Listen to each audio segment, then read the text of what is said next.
Long on words, short on evidence. Take off the whole red Balisier uniform, Pearce.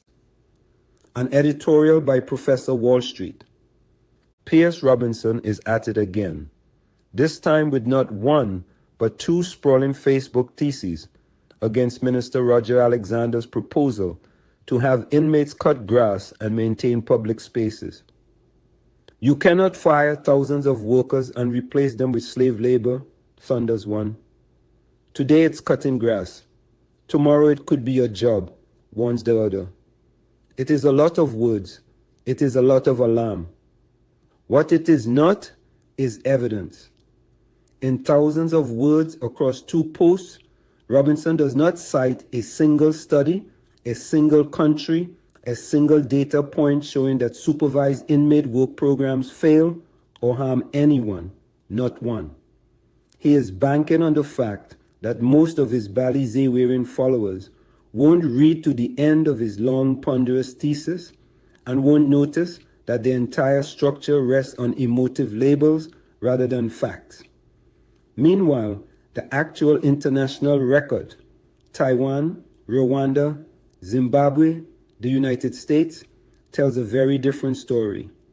These programs reduce reoffending and save the taxpayer real money. Here are 10 reasons why Robinson needs to take off the whole red Balisier uniform, the tutu, the underwear, the sunglasses, the palletman slippers, and now the bandana and jersey too, and for once, speak truth to power instead of playing PNM propagandist. 1. He wrote two theses and did not cite a single study. This is the heart of it. Robinson presents himself as the careful analyst, breaking things down for you, yet across two long posts, he offers zero comparative evidence. Where is his data showing inmate work programs don't work? Where is his study? He has none, because the evidence runs the other way. And he knows his audience won't ask. Volume is not proof. 1,000 words of alarm do not equal one credible citation. 2. The international record shows these programs reduce reoffending.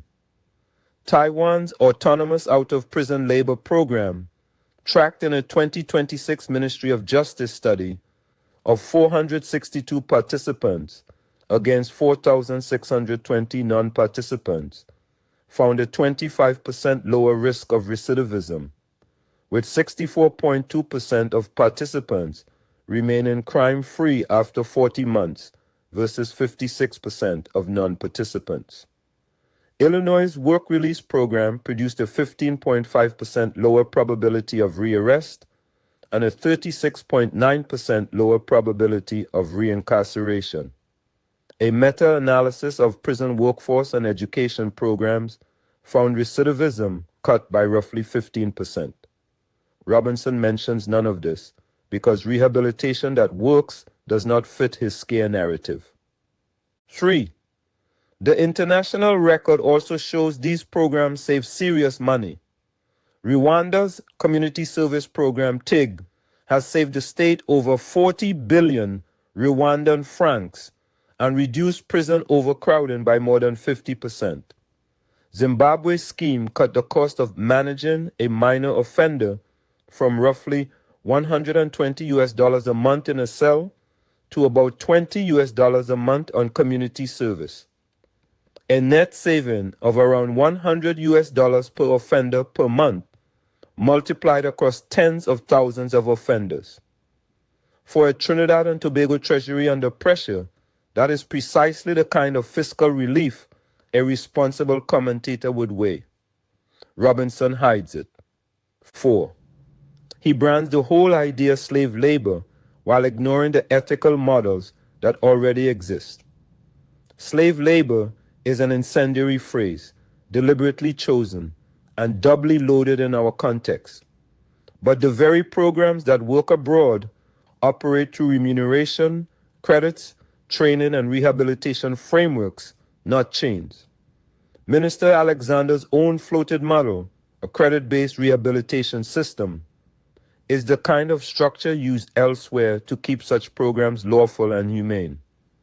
Robinson leaped straight to the ugliest possible label to shut the conversation down, rather than engage honestly with how it could be done right. That is agitation, not analysis. 5. He deliberately fuses two separate issues to manufacture outrage. Robinson welds the CPEP job losses onto the prison proposal as if they were one sinister plot. They are two distinct policy questions: how the state manages employment programs and how it rehabilitates inmates. There is a legitimate debate to be had about not displacing paid workers, but by fusing the two, Robinson avoids arguing either on its merits and instead conjures a conspiracy. A serious analyst separates issues. A propagandist solders them together for effect. 6. Today it's grass, tomorrow it's your job is a slippery slope scare with no evidence behind it. This is textbook fear-mongering. No inmate cleanup program anywhere, not in Taiwan, Rwanda, Zimbabwe, or the United States, has taken over the free labor market or eliminated civilian employment. Robinson offers no example because none exists. He simply invites the reader to imagine a nightmare and then treats the nightmare as if it were a forecast. Fear is not a fact. 7. His outrage is switched on and off by party color. Where was this passionate defender of the working man during the PNM's decade in office, when unemployment, crime, and economic hardship battered the very communities he now weeps for? Robinson discovered his fury about jobs and dignity at the precise moment the government changed color. A conscience that activates only when the UNC is in power is not a conscience, it is a jersey. 8. His problem above all is the size of his own ego. Pearce Robinson genuinely believes he is the brightest bulb in the box. Picture the box: 12 bulbs, 11 rated at 50 watts, and Pearce convinced he alone is the 1,000 watt. He is so certain of his own brilliance that it never occurs to him to check whether a single country has tried what he insists cannot work. A man that impressed with himself never researches, because in his mind, his opinion already is the research. 9. He mistakes his own bias for objective analysis. Robinson presents his output as sober, disinterested examination. But this is a man who reportedly believes that when he sits on the toilet, he produces flowers and perfume. That is the level of his self-regard. When a man thinks that highly of himself, he cannot tell the difference between fair analysis and a partisan hit, because he assumes everything he produces must be sweet-smelling by definition. The country can smell the difference even when he can't. 10. This is the pattern, not the exception. The tariff post buried the fact that Trinidad and Tobago negotiated its rate down. The age post buried that his own former leader is older than Kamla. The hearing post buried the Senate's credit to the Kamla government beneath a negative headline. Now the prison labor posts bury every study and every dollar of savings that would complicate his outrage. It is the same move every single time. Find an angle that wounds the government, amputate every fact that complicates it, and serve the remainder as concern. Once you see the pattern, everything Robinson writes must be read with a heavy pinch of red Balisier salt. In conclusion, so here is the plain truth. There is a real, legitimate debate to be had here about fair remuneration under the UN standard minimum rules, about not displacing paid workers, about transparency in how inmate labor is counted in employment statistics. Those are fair questions any citizen may raise, but Robinson does not raise them honestly.